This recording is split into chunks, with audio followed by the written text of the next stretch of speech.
યુધિષ્ઠિરજી જવાબ આપે છે કે કરોડો માણસો રોજ મરી જાય છે, લાખો કરોડો માણસો રોજ મરી જાય છે, મોટું આશ્ચર્ય છે. આ મૃત્યુ લોકમાં લાખો કરોડો માણસ મરી જાય છે, મોટું આશ્ચર્ય છે. પણ એથી વિશેષ આશ્ચર્ય એ છે કે જે વ્યક્તિ મરી જાય છે, મરનાર વ્યક્તિને જે બાળવા જાય છે, એ પોતાના મનમાં એવું વિચારે છે કે એ તો ભલે મરી ગયો, હજી આપણે ઘણું જીવવાનું છે. એ મોટું આશ્ચર્ય.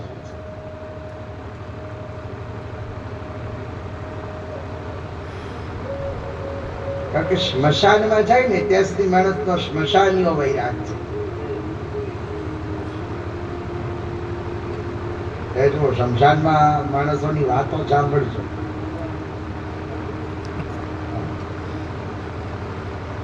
સ્મશાનમાં જાય માણસ, વાતો કરે, એ બિચારો હતો નહોતો થઈ ગયો,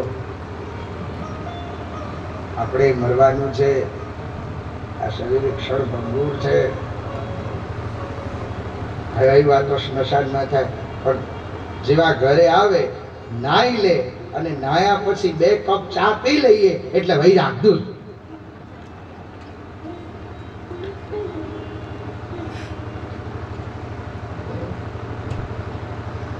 માટીની કાયા તારી માટીમાં મળશે, કર્મનું નાણું તારા આત્મને જડશે. વાંચી લેજે જગમગ ધારા, મન ખામાન વૈભવના સોગ ઠેરમાણ.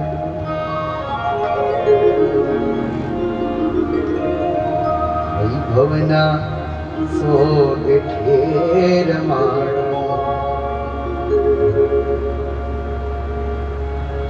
આ જગતમાં મોટું આશ્ચર્ય એ છે કે રોજ લાખો કરોડો માણસો મરી જાય છે. મોટું આશ્ચર્ય છે.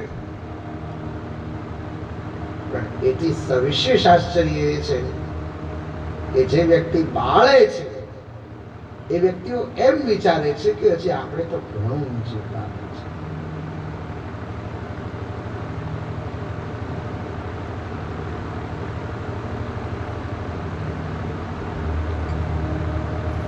બસ છેલ્લે જયારે મરી જઈશું ત્યારે બધા શું બોલશે? રામ બોલો ભાઈ.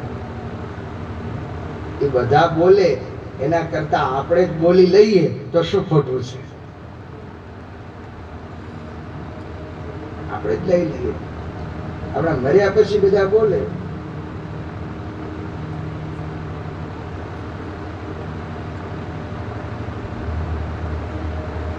પણ ગીતાજીના 8મા અધ્યાયમાં ભગવાન શ્રી કૃષ્ણે કહ્યું, અંતકાલે ચ મામેવ સ્મરણ મુક્ત્વા કલે.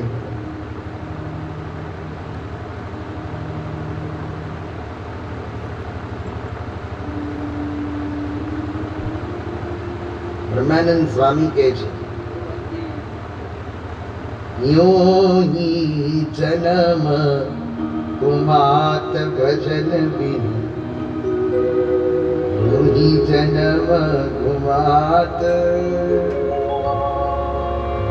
સમજ સમજ નર મૂઢે જ્ઞાની, સમજ સમજ નર મૂઢે જ્ઞાની.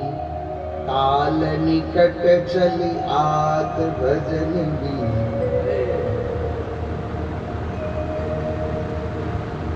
બ્રહ્માનંદ कहे तेरी मूरख आयुष वृथाई जात भज।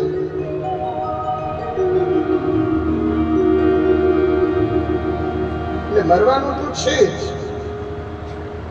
આપણે નક્કી કરવાનું કે આપણે કેવી રીતે મરવું. અને શાસ્ત્રમાં જો રામાયણમાં ચોપાઈ છે, સમજદાર માણસ હોય, જાગૃત માણસ હોય, સુખી થવું હોય તો નવજણની સાથે વિરોધ ન કરવો. રામાયણના અરણ્યકાંડમાં ચોપાઈ છે, નવઈ વિરોધ નહીં કલ્યાણા. નવજણની સાથે વિરોધ ન કરવો. કોની સાથે વિરોધ ન કરવો?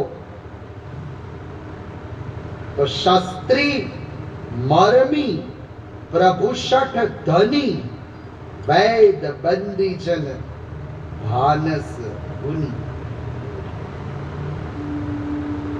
પહેલું, જેના હાથમાં હથિયાર હોય એની જોડે વિરોધ ન કરે. ક્યારેક કેવું હથિયાર લે? શાસ્ત્રી મરમી, આપણા જે અંદરના રહસ્યો જાણતો હોય, આપણા જે અંદરના ભેદ જાણતો હોય, એની જોડે વિરોધ ના કરાય.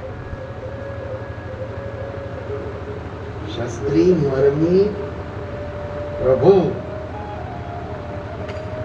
ભગવાનની સાથે વિરોધ નહીં, કારણ કે સર્વજ્ઞ ભગવાન છે. શઠ, મૂર્ખ માણસની સાથે વિરોધ ન કરે.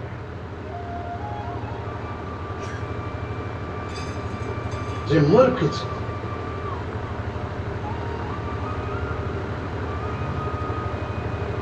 આપણે ત્યાં જૂની વાર્તા છે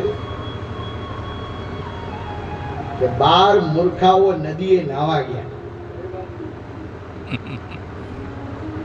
નદીમાં નાયા, પછી નદીમાં નાયા પછી એ 12 મૂર્ખાઓએ વિચાર્યું, આપણે નાયા તો ખરા, પણ આપણે ગણતરી તો કરો, 12 છે, આપણામાંથી કોઈ ડૂબી તો નથી ગયો ને? એને એક જણ કે ચાલો હું ગણું. એને ગણતરી કરી, 1 2 3 4 5 6 7 8 9 10 અને 11 જ છે. હવે આમાં મુશ્કેલી એ થઈ કે ગણવા વાળો પોતાને ગણતો નથી. એ આ તો 11 જ છે. અને પછી બધા પોકે પોકે રોવા માંડ્યા કે અમારો એક મિત્ર, અમે બધા સાથે રમતા, સાથે જમતા, અને ડૂબી ગયો બિચારો. બધા રોવા માંડ્યા. અને એ સમયે એક સંત ત્યાંથી પસાર થયા. સંતે કીધું, તમે કેમ રોવો છો? આ મૂર્ખાઓએ કીધું કે અમે નદીએ નાવા ગયા હતા, અમારામાંથી એક અમારો મિત્ર, અમે સાથે રમતા, સાથે જમતા, પણ એ મરી ગયા. સંતે કીધું, તમે કેટલા જણા હતા? તો કે 12. સંતે જોઈ લીધું કે આ 12 છે, આમાંનો એકે મર્યો નથી. પણ ગણવા વાળો પોતાને ગણતો નથી. સ્વામીજીએ કીધું, લાવો તમારી ગણતરીમાં ભૂલ થાય છે, હું ગણું. અને સંતે ગણ્યું, બધાના ઉપર ટકોરા માર્યા. 1 2 3 4 5 6 7 8 9 10 11, અને જે આ 12મો માણસ આવ્યો એના પર મોટો ગુંબો માર્યો, આ 12. મહાત્માજી કીધું, ખરેખર તો તમારે 12 મરી જવાની જરૂર હતી.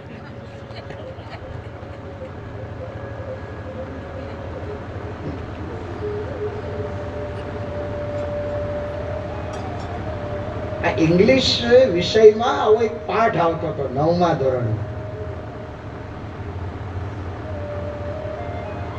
એનું મેં આ ગુજરાતી તમને ભાવાર્થ કર્યો.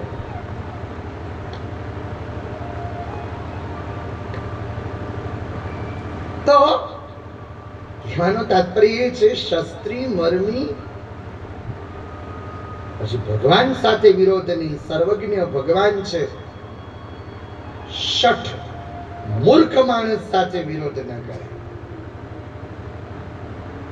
શસ્ત્રી મરમી પ્રભુ શઠ ધની સંપત્તિ જેની પાસે હોય એની પાસે વિરોધ ન કરે. પછી વૈદ ડોક્ટર સાહેબ સાથે વિરોધ ન થાય. વૈદ પછી બંદી છે,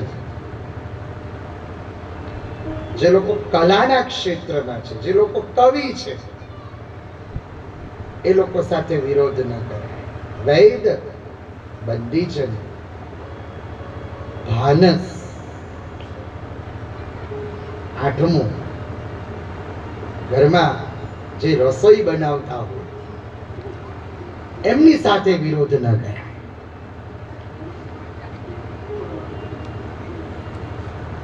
અને નવમું ગુણવાન, જે સદગુણ સંપન્ન હોય એની સાથે વિરોધ ન કરે. એટલે આ બધું રહસ્ય શાસ્ત્રમાં છે. તામ્રએ મનમાં વિચાર કર્યો કે હવે તો મારે આ ભવસાગરને તરી જવું છે. મહિષાસુરે તામ્રને કહ્યું, તામ્ર તું જા, અને જો ફરીથી ભાગીને આવીશ તો હું તને મારીશ. તામ્ર ગયો છે. શંખનાદ થયો છે, કંઠનાદ થયો છે, યુદ્ધ થયું છે. માં ભગવતીએ જે જે શક્તિઓને પ્રગટ કર્યા છે એ શક્તિ દૈત્યોને રણમાં રોડે છે.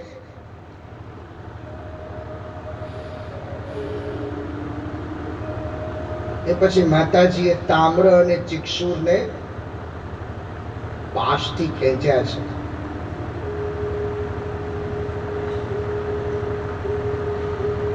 નજીક લાવ્યા, અને જેવા નજીક લાયા માતાજીએ ત્રિશૂળનો પ્રહાર કર્યો છે. ત્રિશૂળનો પ્રહાર કર્યો. તામ્ર અને ચિક્ષુર બંને ધરતી પર ઢળી પડ્યા છે. બંનેનું તેજ માતાજીમાં સમાયું છે. બાકીના પણ બધા દૈત્યોનો વધ થયો. મહિષાસુરને સમાચાર મળ્યા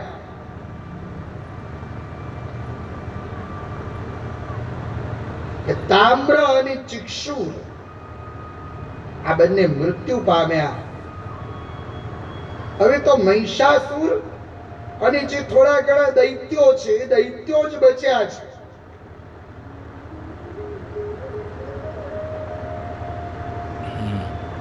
મંત્રીઓએ મહિષાસુરને કહ્યું,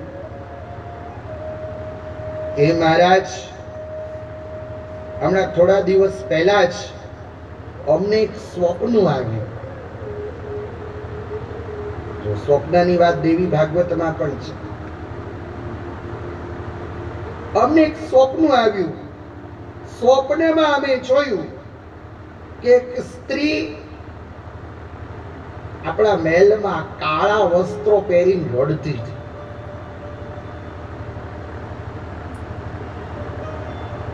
કાળા વસ્ત્ર પહેરી અને સ્ત્રી રડે છે. આ સ્વપ્ન અમંગલનું સૂચક છે.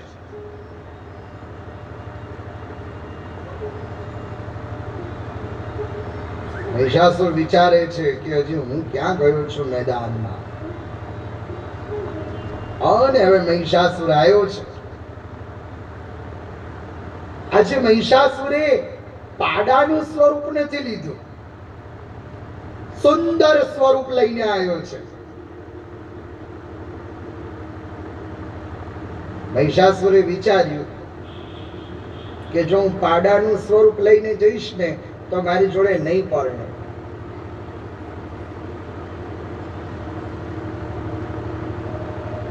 એટલે સુંદર સ્વરૂપ લઈને આવ્યો છે. દેવોએ માં ભગવતીને માતાજીને કહ્યું કે હે જગતજનની, હે જગદંબા, આ અમારો મૂળ શત્રુ મહિષાસુર.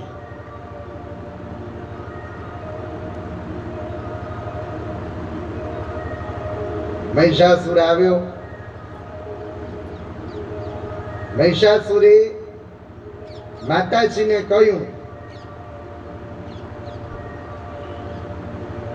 કે દેવી માની જાઓ,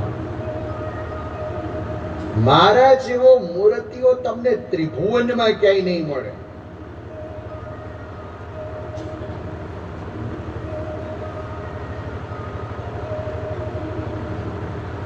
એ દેવી તમારે પસ્તાવવું પડશે, જેવી રીતે મંદોદરી પસ્તાયા. એટલે માતાજી હસતા હસતા મહિષાસુરને કહે છે, હે મહિષાસુર, આ મંદોદરી કોણ છે?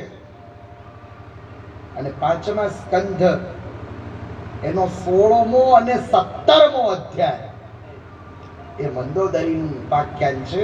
પણ 17મા અધ્યાયમાં મહિષાસુરનો વધ છે.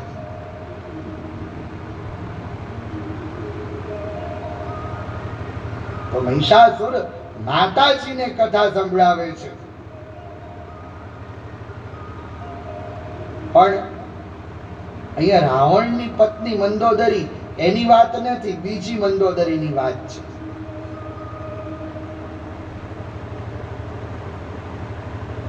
માતાજીએ મહિષાસુરને પૂછ્યું કે હે મહિષાસુર, આ મંદોદરી કોણ છે?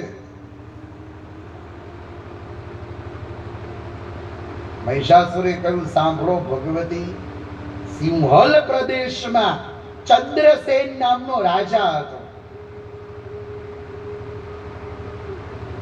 અને આ ચંદ્રસેન રાજા એને 2 દીકરીઓ હતી, જેમાં સૌથી મોટી દીકરી એ મંદોદરી હતી. સૌથી નાની દીકરી એનું નામ હતું ઇન્દુમતી.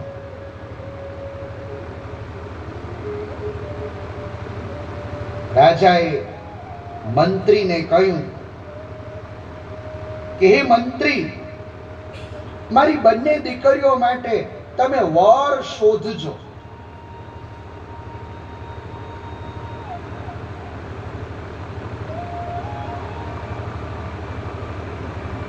એ સમય મંદોદરીએ પોતાના પિતાજીને કહ્યું કે પિતાજી, મારી ઈચ્છા પરણવાની નથી. મંદોદરીએ પિતાજીને કહ્યું કે ગૃહસ્થાશ્રમ એ બંધન છે,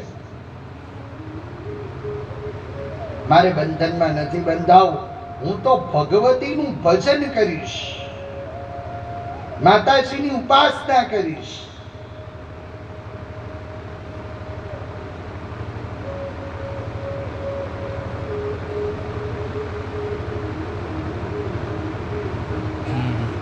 ચંદ્રસેન રાજાએ ઘણી સમજાવી મંદોદરીને, પણ મંદોદરી માની નથી. એમાં એકવાર એવું થયું કે મંદોદરી બગીચામાં હતી અને બગીચામાં અયોધ્યાના રાજકુમાર આવ્યા.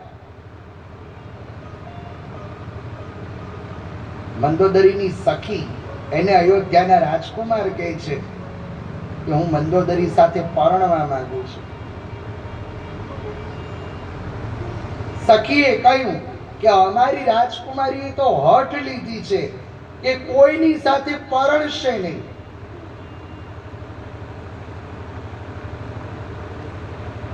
મંદોદરીને અયોધ્યાનો રાજકુમાર મળતો હતો તો એને પણ સ્વીકાર્યો નહીં.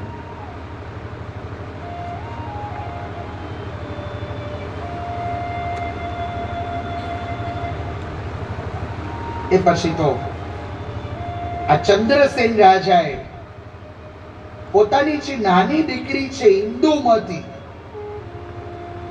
ઇન્દુમતી માટે સ્વયંવરનું આયોજન કર્યું છે.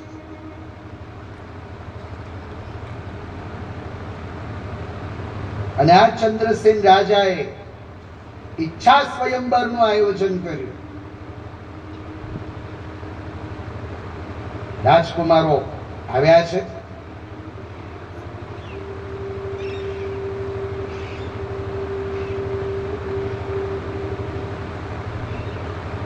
એ સમયે એક રાજકુમાર હતો, કંબુક્રીવ એનું નામ હતું. એ કંબુક્રીવ નામના રાજકુમારને ઇન્દુમતીએ માળા પહેરાવી.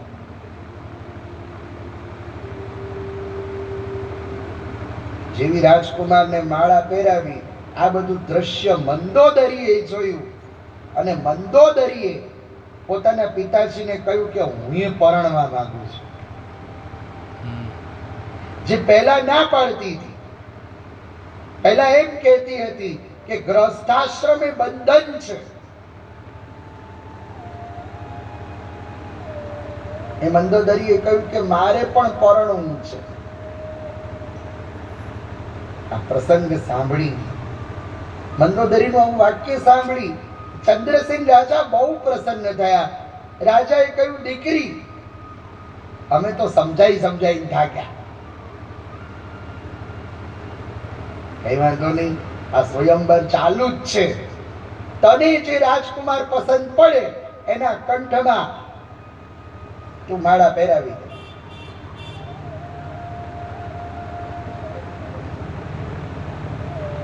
મંદોદરીએ મધ્યપ્રદેશનો રાજકુમાર જેનું નામ હતું ચારુદત્ત, એ ચારુદત્તના કંઠમાં માળા પહેરાવી. આ બધો પ્રસંગ મહિષાસુર માતાજીને સંભળાવે છે. પછી તો બંને દીકરીઓના લગ્ન થયા.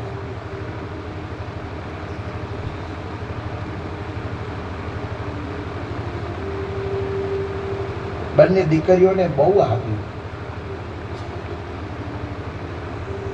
અને પોતાના પિતાએ બંને દીકરીઓને અશ્રુ ભીની આંખે વિદાય આપી.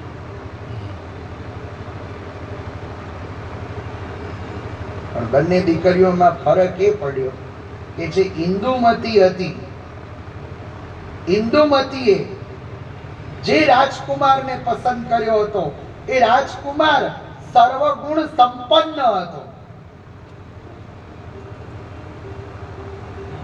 વરની અંદર બધા લક્ષણો જોવા પડે. શ્રીમદ ભાગવતજીમાં રૂકમણીજીએ ભગવાનને પત્ર લખ્યો છે, રૂકમણીજીનો પત્ર. એમાં રૂકમણીજી લક્ષણો વર્ણવે છે. કાત્વા મુકુંદ महति कुलशील रूप विद्या गुणो द्रविण धाम मात्मतुल्य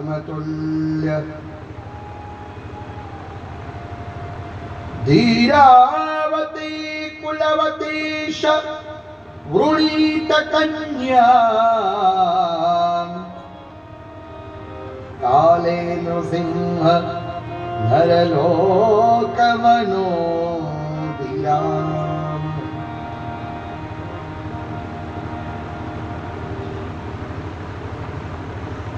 ભગવાન તો સર્વજ્ઞ છે, દ્વારકાધીશ. રૂકમણીજી કહેવા માંગે છે કે વરની પસંદગી કેવી રીતે કરવી.